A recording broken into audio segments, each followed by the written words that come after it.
Hello students. आज मैं आपके सामने एक नया वीडियो लेकर के आया हूँ।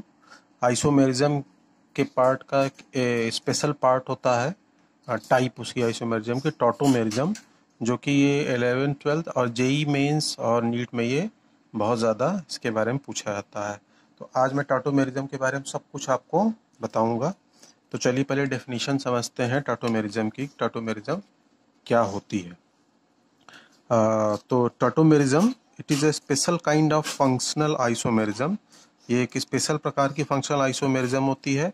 Arises due to migration of hydrogen atom. ये अराइज होती है, डेवलप्ड होती है migration of hydrogen atom from one polyvalent atom to other with the same molecule. ये टॉटोमेरिज्म डेवलप्ड होती है एक हाइड्रोजन एटम जब माइग्रेट करता है एक पॉलीवेलेंट एटम से अदर पॉलीवेलेंट एटम के अंदर, मगर मॉलिक्यूल क्या होता है? सेम होता है। एक जगह से एक पॉलीवेलेंट एटम से दूसरे पॉलीवेलेंट एटम की तरफ हाइड्रोजन माइग्रेट होता है with in same molecule with necessary rearrangement of linkages. यानी कि उसमें फिर क्या होते हैं, मतलब नेसेसरी रीअरेंजमेंट हो जाते हैं।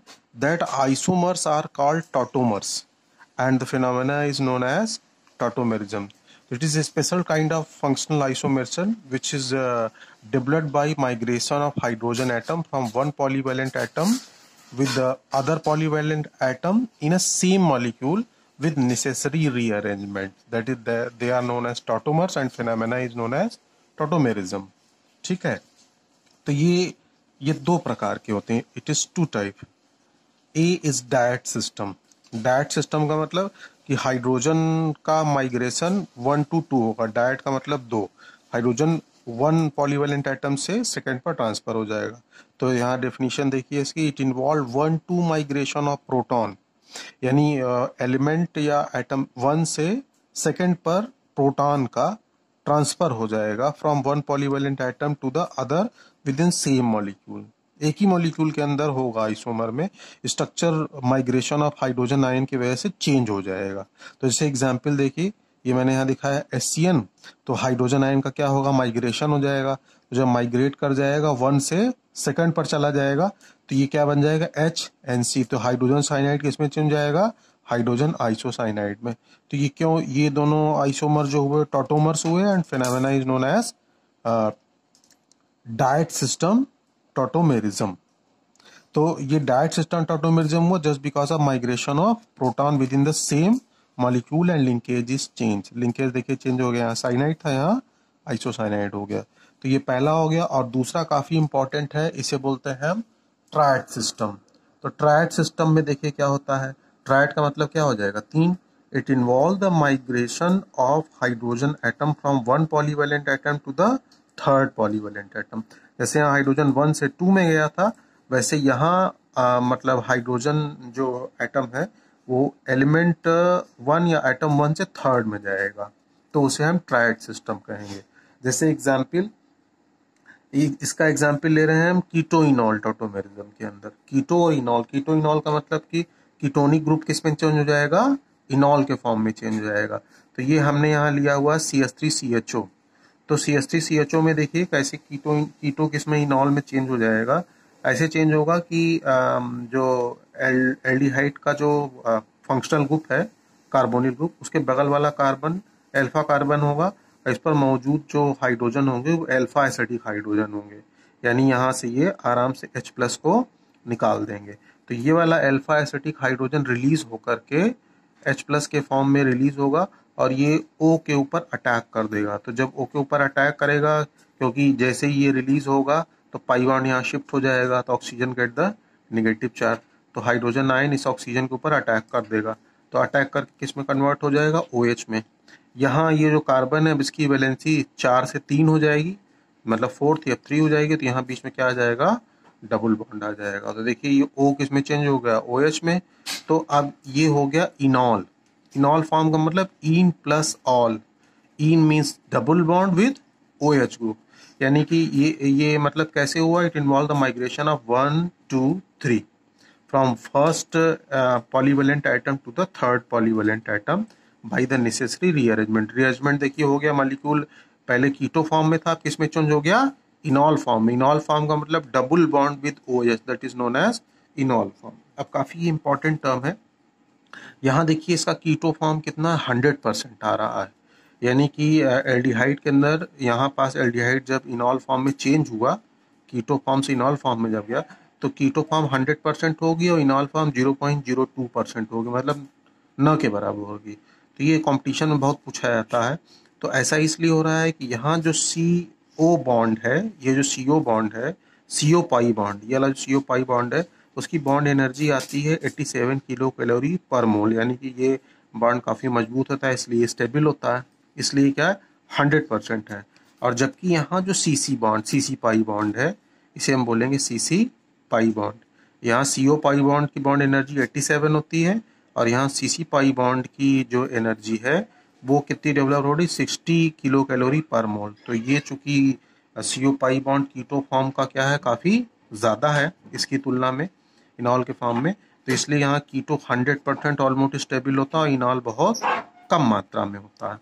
तो इस तरीके से हम समझ सकते हैं कि कीटो फॉर्म इनॉल फॉर्म की स्टेबिलिटी किस प्रकार से चेंज होती है। अब कंपटीशन में स्टेबिलिटी ऑफ कीटो इनॉल बहुत पूछी जाती है, किसका मतलब कीटो फॉर्म ज़्यादा स्टेबल है और किसका इनॉल फॉर्म। तो आज हम पहले इनॉल फॉर्म की स्टेबिलिटी के बारे में डिस्कशन करेंगे। तो सबसे पहले ये जान लीजिए कि अगर दो keto group, two keto group is separated by methylene group, methylene का मतलब समझे, मिथाइलिन का मतलब CH2। if two keto group is separated by methylene group then enol form is more stable due to intermolecular hydrogen bonding। अगर molecule के अंदर दो keto group methylene group से सेपरेटेड है तो इनॉल फॉर्म फिर मैक्सिमम स्टेबल हो जाएगा और कीटो फॉर्म यहाँ लेस स्टेबल हो जाएगा। क्यों? क्योंकि जैसे ही मिथाइलिन ग्रुप मतलब होने की वजह से जो चेंजेस आएंगे, सेपरेट होगा जब, तो वहाँ इंटरमॉलिक्यूलर हाइड्रोजन बॉन्ड बन जाएगा। तो इसको चलिए एक एग्जाम्पल के थ्रू समझते हैं कैसा, मतलब कैसे होता है। तो देखिए जैसे हमने यहाँ दिखाया बताया है कि हाइड्रोजन बॉन्ड हो जाने की वजह से कीटो फॉर्म ज़्यादा स्टेबल हो जाती है इनॉल फॉर्म की तुलना में। Enol forms are highly stable due to the following reason. Actually क्या होता है कि जब एल्डिहाइड या कीटोन ग्रुप मिथाइलिन ग्रुप के द्वारा सेपरेट हो जाता है तो इनॉल की स्टेबिलिटी बढ़ती है। और वो किस पे डिपेंड करती है इनॉल की स्टेबिलिटी, ये काफ़ी इंपॉर्टेंट पॉइंट है, बहुत क्वेश्चन आता है मेडिकल और जेईई मेंस में। पहला फैक्टर होता है इंटरमॉलिक्यूलर हाइड्रोजन बॉन्डिंग। जब इनॉल फॉर्म में चेंज हो जाता है तो इंटरमॉलिक्यूलर हाइड्रोजन बॉन्ड बनने की वजह से इनॉल फॉर्म ज़्यादा डेवलप्ड हो जाता है। अगर मॉलिक्यूल के अंदर मिथाइलिन ग्रुप सेपरेटेड होने के बाद वहाँ एरोमेटिक नेचर है, यानी वहाँ फिनाइल ग्रुप लगा हुआ है, तो इसकी इनॉल फॉर्म की स्टेबिलिटी बहुत ज़्यादा बढ़ जाएगी। और तीसरा फैक्टर कि फॉर्मेशन ऑफ कंजुगेटेड सिस्टम, यानी कि जब मिथाइलिन ग्रुप सेपरेट करता है एल्डिहाइड और कीटोन को, अगर वहाँ कंजुगेटेड सिस्टम है, कंजुगेटेड सिस्टम का मतलब समझे कि अगर वहाँ डबल बॉन्ड या ट्रिपल बॉन्ड मौजूद है तो वहाँ कंजुगेशन हो जाता है, यानी कि पाई बॉन्ड और सिंगल बॉन्ड डबल बॉन्ड के बीच में क्या होता है, रेजोनेंस हो जाएगा। और रेजोनेंस हो जाने की वजह से इनॉल फॉर्म की स्टेबिलिटी क्या करता है, बढ़ा देता है। तो आइए हाइड्रोजन बॉन्ड की स्टेबिलिटी का एक केस हम देखते हैं। यहाँ पास देखिए एसिटाइल एसीटोन है, CH3 C डबल बॉन्ड हो, CH2 C डबल बॉन्ड हो, CH3। तो मैंने बताया ना कि अगर एल्डिहाइड और कीटोन मिथाइलिन ग्रुप के द्वारा सेपरेटेड हो जाते हैं तो उसका इनॉल फॉर्म बहुत ज़्यादा हाईली स्टेबल हो जाता है। कारण, क्योंकि पहला कारण उसमें हाइड्रोजन बॉन्ड डेवलप होता है। तो देखिए कैसे कीटो इनॉल में चेंज होगा। ये फंक्शनल ग्रुप के बगल वाला कार्बन इसका अल्फा कार्बन है और उस पर मौजूद जो हाइड्रोजन है वो अल्फा एसिटिक हाइड्रोजन है। तो अल्फा एसिटिक हाइड्रोजन क्या होते हैं, एसिटिक होते हैं। तो यहाँ से H+ ये निकल करके क्या करेगा, चूंकि ये पाई बॉन्ड यहाँ शिफ्ट हो जाएगा तो O क्या हो जाएगा, नेगेटिव हो जाएगा। तो H+ अटैक कर देगा, अटैक करके किस में कन्वर्ट हो जाएगा, OH में। और यहाँ कार्बन की वैलेंसी कम हो जाएगी, 3 हो जाएगी। तो ये वाला जो पाई बॉन्ड यहाँ शिफ्ट हो जाएगा और ये कार्बन किस में कन्वर्ट हो जाएगा, डबल बॉन्ड में। ठीक है, देखिए इसका नया स्ट्रक्चर। अब ये कीटो फॉर्म किस में चला आया, इनॉल फॉर्म में। तो देखिए ये वाला पार्ट तो OH हो गया, ठीक है। तो जब ये वाला पार्ट OH हो जाएगा तो ये वाला H जो डेवलप्ड है और बगल वाले जो कीटोन कार्बोनिल का ऑक्सीजन, उसके बीच में क्या बन जाएगा, हाइड्रोजन बन। बगल वाले कार्बोनिल कार्बन के ऑक्सीजन और यहाँ जो इनॉल फॉर्म में कन्वर्ट हुआ है इस वाले कार्बोनिल कार्बन में इनके दोनों के बीच में इनॉल फॉर्म में हाइड्रोजन बॉन्ड डेवलप्ड हो गया। हाइड्रोजन बॉन्ड इनॉल फॉर्म की स्टेबिलिटी क्या किया, चूंकि ये स्टेबल होता है तो इनॉल फॉर्म की स्टेबिलिटी क्या किया, बढ़ा दिया। तो एसिटाइल एसीटोन के अंदर देखिए ये 76% इनॉल फॉर्म हो गया और कीटो फॉर्म कितना है 24%। यानी कि जैसे ही मिथाइलिन ग्रुप दो कीटोनिक ग्रुप के या एल्डिहाइड या कीटोन के बीच में मिथाइलिक ग्रुप का सेपरेशन होगा, इनॉल फॉर्म की स्टेबिलिटी लगातार बढ़ती चली जाएगी। और ये मैंने 3 फैक्टर इनॉल फॉर्म की स्टेबिलिटी के बता दिए आपको, aromatic nature, intermolecular hydrogen bond and conjugated system. अगर आप ध्यान से अब देखें तो यहाँ देखिए, यहाँ दूसरे स्ट्रक्चर में इस पार्ट में डबल बॉन्ड आ गया, ठीक है। यहाँ आपका एक कीटोनिक ग्रुप पहले से ही पड़ा हुआ है, ये आपका इनॉल फॉर्म में चेंज हो गया। अब देखिए ये वाला जो कार्बोनिल कार्बन है, ये सी डबल बॉन्ड CH के पास यहाँ से आपस में कंजुगेशन हो जाएगा। जैसा कि मैंने ऊपर बताया कि कंजुगेटेड सिस्टम अगर होगा तो स्टेबिलिटी क्या होगी, ज़्यादा होगी। तो ये अगला वाला, अब अगले स्ट्रक्चर का ये पाई बॉन्ड यहाँ शिफ्ट कर जाएगा, कार्बोनिल कार्बन का ऑक्सीजन से जो सी डबल बॉन्डो से पाई बॉन्ड लगा है वो शिफ्ट कर जाएगा, तो ये यहाँ पास चला आएगा। फिर ये अगला स्ट्रक्चर क्या करेगा, चेंज कर देगा। जब चेंज कर देगा तो अब देखिए कैसा स्ट्रक्चर हो जाएगा, ये पाई बॉन्ड शिफ्ट हो गया तो ये डबल बॉन्ड आ गया। यहाँ से देखिए ये वाला जो OH था, OH के बीच में बॉन्ड ब्रेक करके इसको किसको कर दिया, डबल बॉन्ड कर दिया। अब इस ये वाला जो पहले जो OH हुआ था, अब ये कार्बोनिल में चेंज हो गया, और जो पहले कार्बोनिल था वो OH में चेंज हो गया। क्यों हो गया, क्योंकि यहाँ कंजुगेशन हो गया। इस कार्बोनिल कार्बन और इस C डबल बॉन्ड CH में फिर कंजुगेशन होने की वजह से शिफ्टिंग हो गई। अब देखिए इस ऑक्सीजन और इस हाइड्रोजन के बीच में हाइड्रोजन बॉन्डिंग हो गई। तो अब कंजुगेटेड सिस्टम हो जाने की वजह से ही काफ़ी स्टेबल होगा। हाइड्रोजन बॉन्ड तो बनाया ही बनाया, इस एसिटाइल एसीटोन ने 2 फैक्टर डेवलप किए, कंजुगेटेड सिस्टम भी डेवलप किया और हाइड्रोजन बॉन्डिंग भी किया। इसीलिए इसका इनॉल फॉर्म क्या हो गया, हाईली स्टेबल हो गया और कीटो फॉर्म रिड्यूस्ड हो गया। तो जब मिथाइलिन ग्रुप से सेपरेशन हो जाएगा एल्डिहाइड और कीटोन के कार्बोनिल ग्रुप को, तो वहाँ इनॉल फॉर्म की स्टेबिलिटी बढ़ती है और कीटो फॉर्म की कम होती है। और अगर ये 3 फैक्टर जो ऊपर लिखे हुए हैं अगर ये डेवलप्ड हो रहे हैं तो इनॉल फॉर्म हाईली स्टेबल हो जाएगा। अब दूसरी इंपॉर्टेंट चीज, कंडीशन बहुत पूछी जाती है कंपटीशन में, कीटोनॉल के लिए कंडीशन क्या होगी। पहली condition, compound must have electronegative element. जो भी कंपाउंड होगा उसमें इलेक्ट्रोनेगेटिव एलिमेंट का होना कंपलसरी है, जैसे ऑक्सीजन हो गया, नाइट्रोजन हो गया, सल्फर हो गया, electronegative element. 2, double bond and triple bond, यानी डबल बॉन्ड और ट्रिपल बॉन्ड में इलेक्ट्रोनेगेटिव एलिमेंट का होना कंपलसरी है। किसके लिए, कीटोइनॉल के लिए, जैसे C double bond O, C triple bond N। इस तरह के ग्रुप हो, डबल बॉन्ड और ट्रिपल बॉन्ड के साथ इलेक्ट्रोनेगेटिव एलिमेंट हो, तो वहाँ कीटोइनॉल की संभावना है। दूसरी कंडीशन ये दोनों होनी चाहिए, compound must have alpha acidic hydrogen. जैसे यहाँ देखिए ये फंक्शनल ग्रुप हो गया, फंक्शनल ग्रुप के बगल वाला कार्बन कौन सा है, अल्फा कार्बन, और उसके बगल वाला कार्बन अल्फा हाइड्रोजन। ये फंक्शनल ग्रुप हो गया, इसके बगल वाला कार्बन अल्फा कार्बन और उस पर मौजूद जो हाइड्रोजन है वो अल्फा एसिटिक हाइड्रोजन होंगे। तो for keto enol tautomerism at least 1 alpha acidic hydrogen is compulsory to show the keto enol tautomerism including the first point. ठीक है, जैसे एग्जाम्पल देखिए, ये मैंने यहाँ दिखाया है CH3 C double bond O CH2 CH3। तो देखिए ये मतलब फंक्शनल ग्रुप हो गया, इसके बगल वाला कार्बन क्या है, अल्फा कार्बन। ये फंक्शनल ग्रुप, इसके बगल वाला कार्बन अल्फा कार्बन, तो इसमें कीटोइनॉल होगी। यहाँ देखिए CH3 CH2 CHO प्रोपेनल में फंक्शनल ग्रुप, उसके बगल वाला कार्बन क्या है, अल्फा कार्बन है। तो इसमें देखें, इसमें अल्फा कार्बन की संख्या 5 है, 3 इधर है और 2 इधर है। तो इसमें अल्फा कार्बन कितने हैं, 5 हैं। जबकि इसमें देखें, इसमें इस वाले फंक्शनल ग्रुप बगल में यही वाला कार्बन अल्फा है, तो इसमें 5 है, इसमें 2 ही हैं। तो ये ज़्यादा जो है वो इनॉल फॉर्म में कन्वर्ट होगा इसकी तुलना में, क्योंकि इसमें अल्फा एसिडिक हाइड्रोजन की संख्या क्या है, ज़्यादा है। ऐसा रूल है, अगर कीटोनिक ग्रुप किसी कंपाउंड में बराबर हैं तो उसके इनॉल फॉर्म की स्टेबिलिटी ज़्यादा होती है जिसमें अल्फा एसिटिक हाइड्रोजन ज़्यादा होते हैं। तो पहले वाले में 5 हैं और दूसरे वाले में 2 ही हैं, तो इसका इनॉल फॉर्म ज़्यादा स्टेबल होगा as compare to the lower one. ठीक है, तो ये किस में होगा, एल्डिहाइड और कीटोन में, जिसमें ये 2 कंडीशन होना कंपलसरी होगी। अब नोट पॉइंट, ऐसे एल्डिहाइड और कीटोन और कीटोइनॉल टॉटोमेरिज्म जिसमें इलेक्ट्रोनेगेटिव एलिमेंट हो, those who have not having the alpha acidic hydrogen does not show the tautomerism। बहुत इंपॉर्टेंट है, अल्फा एसिटिक हाइड्रोजन आपको खोजना आ जाएगा तो कंपाउंड बता देंगे कि ये टॉटोमेरिज्म शो करेगा कि नहीं करेगा। जैसे फॉर्मेल्डिहाइड कीटोइनॉल नहीं करेगा क्योंकि इसमें अल्फा एसिटिक हाइड्रोजन नहीं होते हैं। Diphenyl ketone alpha acidic hydrogen नहीं होंगे।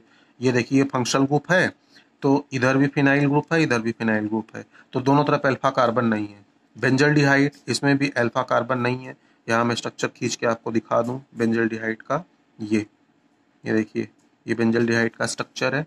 तो देखिए ये फंक्शनल ग्रुप है, ठीक है, ये फंक्शनल ग्रुप, तो फंक्शनल ग्रुप बगल में कोई कार्बन तो है नहीं, तो जब कार्बन नहीं है तो अल्फा कार्बन नहीं, और जब अल्फा कार्बन नहीं तो अल्फा एसिटिक हाइड्रोजन नहीं, और जो अल्फा एसिटिक हाइड्रोजन नहीं है तो कीटोइनॉल नहीं होगी। तो अल्फा एसिटिक हाइड्रोजन को खोजना आपको सीखना होगा। बिल्कुल आसान तरीका है कि फंक्शनल ग्रुप के बगल वाला जो कार्बन होता है वह अल्फा कार्बन, उसमें मौजूद अल्फा हाइड्रोजन, जो हाइड्रोजन लगे होंगे अल्फा हाइड्रोजन होंगे।